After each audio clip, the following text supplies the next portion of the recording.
Hello sir, నమస్తే sir. And ఎలా ఉందండి? ఐ మీన్ 'డియర్ కృష్ణ' అనేది ఎలా ఉండబోతుంది? లైక్ రియల్ స్టోరీ, రియల్ ఇన్సిడెంట్స్‌ని బేస్ చేసుకొని సినిమా వచ్చిందని చెప్పి అంటున్నారు. ఇందులో ఎంతవరకు రియల్‌గా తీశారు? అండ్ ఎంతవరకు కల్పితం? ఐ మీన్ సినిమాకి కోసం ఇది రియల్గా జరిగిన ఒక ఇన్సిడెంట్ని తీసుకుని యాజ్ ఇట్ ఈజ్గా మళ్ళీ చేసిందే టోటల్ 100% 100%. అంటే మీకు ఏదైతే జరిగిన దాన్ని యథాతథంగా తీసుకున్నారు. యాక్చువల్గా ఇది మొత్తం డ్రామటైజ్ చేయలా, అంటే మొత్తం డ్రామాగానో సినిమాటిక్గానో తీయలా.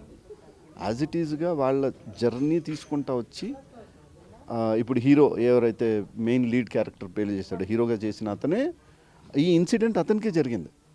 అతనే సర్వైవర్, అతనికే పునర్జన్మ. అతని తండ్రి బలరాం గారు, మీరు ఇంతకుముందు స్పీచ్లో కూడా విన్నారు కదా, ఆయన గురువాయూర్ టెంపుల్లో శ్రీకృష్ణుడి భక్తుడు. గురువాయూర్ టెంపుల్ ఉంది కదా కేరళలో. సో దానికి ఇంతవరకు 8 ఏనుగుల్ని మనం గుడికి ఇస్తామంటాం కదా. సో అక్కడ గురువాయూర్ దగ్గర మీకు అది ఫేమస్. సో ఏనుగు అనేది చాలా పెద్దది.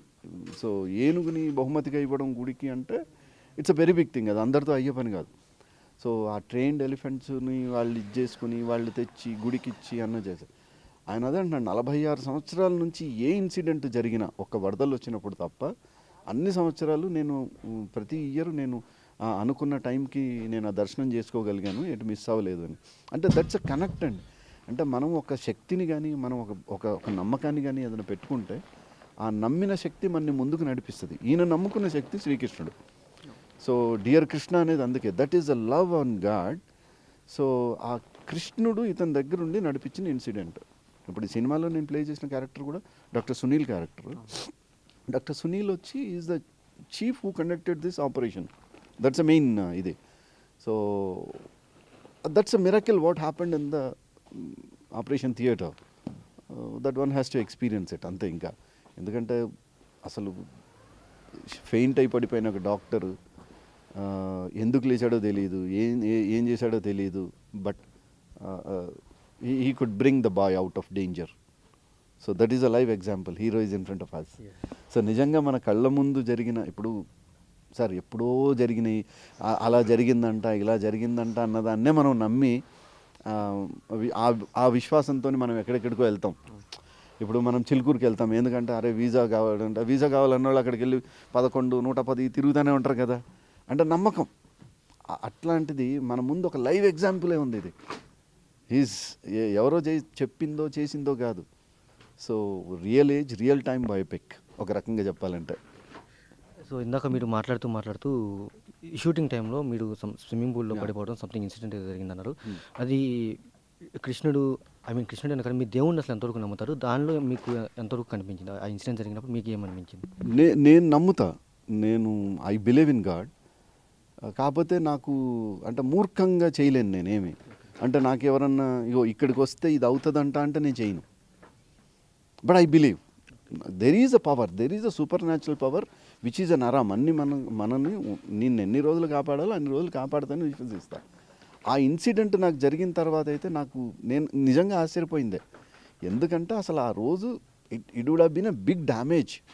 ఎందుకంటే నేను ఇట్లా ఉన్న ఒక పూల్లో ఒక అడుగు బయట నుంచి ఒక అడుగు లోపలికి టప్పని వేసిన తర్వాత ఐ జస్ట్ 5 ఫీట్ల దాని మీద పడి ఒక బాల్లాగా మళ్ళీ లేచి నించున్నాను అంతే. And I was quite normal.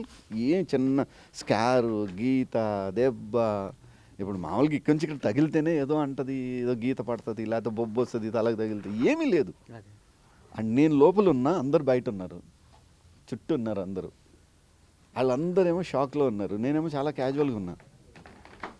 So దాన్నే అంటాం ఇంకా దట్స్ ఎ మిరకిల్, అంతకన్నా ఏం లేదు. ఇప్పుడు మనం కొన్ని చూస్తాం కదా, ఒక్కొక్కసారి రోడ్డు మీద ఒక భయంకరమైన యాక్సిడెంట్ అవుద్ది, టాప్ అని పోతుంది, ఏదో కొట్టుకుంటే ఏదో అవుతుంది, వాళ్ళు చాలా క్యాజువల్గా నడుచుకుంటూ వస్తాడు. ఇక్కడేమో వెహికల్ క్రష్ అయిపోతుంది, అన్నీ క్రష్ అయిపోతాయి. వాడికి ఆ రోజు జరిగిన మిరకిల్ అంతే, అది దట్స్ ఇట్. సో రీసెంట్గా కేసీఆర్ మూవీలో మీ క్యారెక్టర్ ఏదైతే ఉందో ఒక తాండాలో సంబంధించిన వ్యక్తిగా ఆల్మోస్ట్ కోర్ తెలంగాణ లాంగ్వేజ్ కానీ బాడీ లాంగ్వేజ్ కానీ మీరు మాట్లాడిన భాష కానీ అంత బాగా చేశారు కదా. దానికి ఎంత హార్డ్ వర్క్, మీరు క్యారెక్టర్ చేంజ్ అయినప్పుడు కూడా ఎటువంటి వర్క్స్ చేస్తుంటారు, వర్క్షాప్లు చేస్తుంటారు? అంటే నాకు బేసికల్గా నాకు లాంగ్వేజెస్ మీద పట్టుంది. అంటే కేవలం తెలుగు భాష మీదే కాదు, నాకు తెలుగు మాండలికాల మీద పట్టుంది. అంటే నాకు రాయలసీమ, ఆంధ్ర, తెలంగాణ, ఈ దీంట్లో రూట్స్ ఆఫ్ ప్లేసెస్లో కూడా నాకు ఇది ఉంది. సో అట్లానే నాకు ఆల్ ఓవర్ ఇండియా కూడా ఉంది. అంటే హిందీలోకి వెళ్తే హిందీ మీద కూడా సేమ్ లిటరల్గా హిందీ, ఉర్దూ, పంజాబీ వీటన్నిటి మీద పట్టు ఉంది. నేను అట్లా అంటే బేసికల్గా మిమిక్రీ ఆర్టిస్ట్ అవడం, దాంతో నాకు ఆ ఇది ఉండడం వల్ల పట్టేశాను నేను. But coming to this character, నాకు కొంతమంది ఫ్రెండ్స్ ఉన్నారు విలేజెస్లో. సో నేను చిన్నప్పటి నుంచి ఆ గ్రామీణ వాతావరణాన్ని చూసి పెరిగినోడిని. నాకు తెలుసు వాళ్ళు ఎట్లా బిహేవ్ చేస్తారు, వాళ్ళు ఎట్లా కూర్చుంటారు, కూర్చుంటే ఎట్లా కూర్చొని తింటారు. నాకు ఇవన్నీ కీన్ అబ్జర్వేషన్ నావి, చిన్న చిన్నవే, but very small thing. But వాళ్ళు తినేటప్పుడు ఎట్లా తింటారు, వాళ్ళు ఎట్లుంటారు, పడుకుంటే ఎట్లా పడుకుంటారు, ఈజీ కదా. వాళ్ళంత ఓపెన్గా ఉండే ప్రపంచం వాళ్ళది. ఏదో చాలా డిగ్నిఫైడ్ బిహేవియర్ ఇట్లాంటివి ఉండవు వాళ్ళకి. సో వాళ్ళు ఒక ప్రకృతి నుంచి వచ్చిన వాళ్ళు, ప్రకృతి మనుషులు. సో ఈ క్యారెక్టర్ని నేను ఫస్ట్ నాకు చెప్పినప్పుడు కొంచెం డౌట్ పడ్డా. మళ్ళీ ఇంకోటి ఏంటంటే చాలా రియలిస్టిక్గా అటెంప్ట్ చేస్తున్నాం మనము. ఈవెన్ అవార్డు కోసం కూడా వెళ్తాం కాబట్టి మేకప్లు కూడా వద్దు ఇట్లాంటివి అనుకొని చేసిన సినిమా అది. అసలు మేకప్ లేదు, మనం ఎట్లుంటే అట్లనే ఉన్నాం. సో ఆ షూటింగ్ అన్ని రోజులు కూడా just we were quite natural. పొద్దున 6 గంటలకు అంటే 6 గంటలకు టప్పని లేవు, కానీ లేవడం బట్టలు వేసుకొని షూటింగ్కి వెళ్ళిపోవటం అంతే. ఇంకా దానికి ఇంకా ప్రిపరేషన్స్ కూడా లేవు.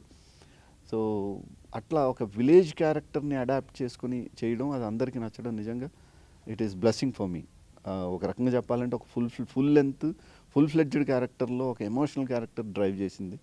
సో నాకు మంచి అప్లాజ్ వచ్చిందండి నా క్యారెక్టర్కి. సో అంటే ఈ చిత్రం గురించి మాట్లాడేటప్పుడు రాకేష్ గారు కూడా ఈ హరీష్ రావు గారు ఎప్పుడైతే వచ్చి సినిమా చూసారో అదే ఆయనకు ఒక ఆస్కార్ వచ్చినంత హ్యాపీనెస్ ఇచ్చిందని చెప్పి ఫీల్ అయ్యారు. మేము ఫస్ట్ ఇప్పుడు కేసీఆర్ అంటే కేశవ చంద్ర రమావత్. కేశవ చంద్ర రమావత్ అనే అబ్బాయి పేరున్న కేసీఆర్ అంటే ఎవరు? Everyone knows that. Kalvakuntla Chandrashekar Rao అనేది అందరికి అర్థమవుతుంది. కేసీఆర్ అనేది it's just not a name, it's a brand. తెలంగాణకి కేసీఆర్ అంటే మీరు రాజకీయాలన్నీ పక్కన పెడదాం.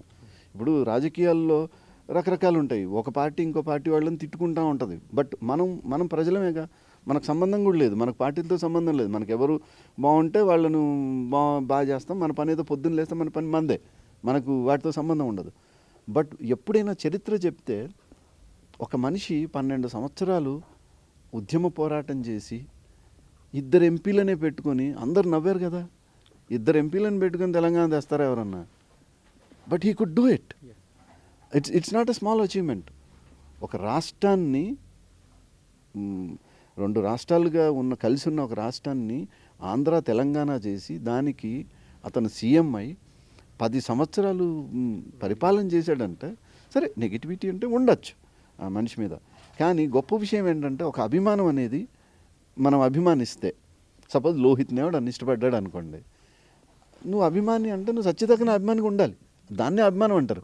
నేను పదవిలో ఉంటే అభిమానం, పదవి లేకపోతే అభిమానం పద్ధతి అంటే తప్పు అవుతుంది కదా. అంతే కదా. ఇప్పుడు రేపు మీకు ఒక అధికారం ఉందండి, మీకు మంత్రి పదవి వచ్చింది, ఆ రోజు నుంచి నేను మీకు క్లోజ్, మీ మంత్రి పదవి పోయింది, తెల్లారకుండానే నేను మిమ్మల్ని చూడకపోతే ఇంకా అదేం అభిమానం? అది కరెక్ట్ కాదు కదా. We are connected as a friends, we are connected to heart. అట్లా ఒక అభిమాని తీసి ఒక గిఫ్ట్గా ఇచ్చిన సినిమా ఇది. నిజంగా ఈ సినిమా చూస్తే చాలామందికి కేసీఆర్ గారి మీద ఇంకా అభిమానం పెరుగుద్దేమో, అంతే కదా. అట్లా సో రాకేష్ స్పందన కరెక్టే. ఎందుకంటే తనకు ఫస్ట్ నుంచి ఉండింది, అరే నేను ఇంత అభిమానంతో చేశాను, నాకు కేటీఆర్ గారు ఒక ట్వీట్లో ఈ సినిమా చూడండి అని చెప్పాలా, బలగం సినిమాకు ఆయన ఓపెనింగ్కి వచ్చారని ఉండిండొచ్చు, నాకు తెలియదు, ఇట్స్ మై ఫీలింగ్. సో ఇప్పుడు అట్లంటే కల్వకుంట్ల చంద్రశేఖరరావు గారి కొడుకు పేరు తారక రామారావు గారు తెలుగుదేశం పార్టీ, మరి ఆయన పెట్టింది టీఆర్ఎస్ పార్టీ. అందుకని రామారావు గారి అదే నీ పేరు కేటీఆర్ కాదు, రేపటి నుంచి నీ పేరు మార్చేస్తాను అనలే కదా. కేటీఆర్ పేరే ఉంది కదా. సో పేర్లతో కాదు కదా, మన మనుషులతో కనెక్టెడ్, మన అభిమానంతో కనెక్ట్. సో అట్లా ఈ కేసీఆర్ అనే సినిమా ఇది యూనివర్సల్ సినిమా, ఎవరైనా చూడొచ్చు. దాంట్లో లవ్ స్టోరీ ఉంది, క్యూట్ లవ్ స్టోరీ ఉంది. మీరు వదిలేసిన దాంట్లో డైలాగులు ఎంత గొప్పగా ఉంటాయండి. ధనరాజ్ చెప్పిన ఒక డైలాగ్ అయితే, అరే మనందరం ఊర్లలోంచి సిటీకి వచ్చిన వాళ్ళం, మళ్ళీ మనం ఊరికి వెళ్తే మన ఎవడు చూస్తాడనలే, అరే నువ్వు ఊరు వదిలేసి వచ్చావు కానీ ఊరి నిన్ను వదలలేదంటాడు. ఒక ప్రియురాలు ప్రియుడి కోసం చెప్పే ఒక డైలాగు, నీకు బాధ అయితే లేదా అని అడుగుతాడు. అమ్మాయిని అడిగితే ఆ అమ్మాయి ఎంత బాగా చెప్పింది డైలాగు, బాధ అవుతుంది కానీ బాధపడితే నా గుండెలో కూడా నువ్వే ఉన్నావు కదా, మళ్ళీ నీకే బాధ అవుతుందని నేను బాధపడట్లేదు అంటది.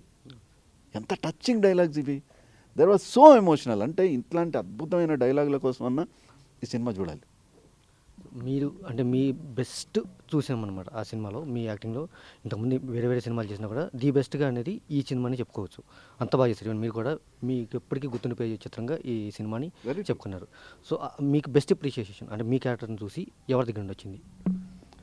నాకు చాలామంది డైరెక్టర్స్ కాల్ చేశారు. షాక్, అరే అరే నువ్వు అసలు నువ్వు ఆ క్యారెక్టర్ నువ్వు ఉన్నావని చెప్పలేదు అన్నారు ఫస్ట్. మొన్న డైరెక్టర్స్ అందరి కోసం ఒక స్పెషల్ షో వేశారు. చాలామంది నాకు తెలిసిన వాళ్ళు చూసి, నువ్వు అంటే మేమే నిన్ను ఉపయోగించుకోలేకపోయామేమో అనిపించింది ఈ సినిమా చూసిన తర్వాత. డెఫినెట్గా నీకు ఇది it's going to be very big thing for you అని చెప్పారు నాకు. ఎందుకంటే నేను లాంగ్ బ్యాక్ స్నేహగీతం అనే ఒక సినిమా చేసినప్పుడు I was the villain in the movie. అప్పుడు కూడా మంచి అప్లాజ్ వచ్చింది. But I couldn't capture proper. నాకంటే పిఆర్ లేపడమో లేకపోతే ముందుకెళ్ళలేకపోయింది. కానీ బట్ అదర్వైజ్ ఈ సినిమా తర్వాత మాత్రం డెఫినెట్గా నాకు I'm getting good offers. That's there. అంటే నాకు బ్యాక్ టు బ్యాక్ నాకు వచ్చే ఫోన్లు కానీ, నాకు డేట్స్ అడిగితే నాకు అరే డేట్ క్లాష్ ఉందన్నా అంటే అమ్మ నేను అప్పుడే డేట్ క్లాష్కి వెళ్ళిపోయినానని ఉంది. So that is what is about KCR. KCR వచ్చిన తర్వాత ఎన్ని అవకాశాలు వచ్చినాయండి నేను ఫర్దర్ అదే ప్రాజెక్ట్స్? నేనన్నా కేసీఆర్ వచ్చిన తర్వాత నేను ఆల్రెడీ ఒక ప్రాజెక్ట్ చేస్తున్నా. 2 సినిమాల్ని నేను ఒప్పుకోలేని పరిస్థితి వచ్చింది. అందుకని నేను నా డేట్స్ అన్నీ సెట్ అవ్వాలి ఇంకా. Okay, nice meeting you sir. Thank you so much.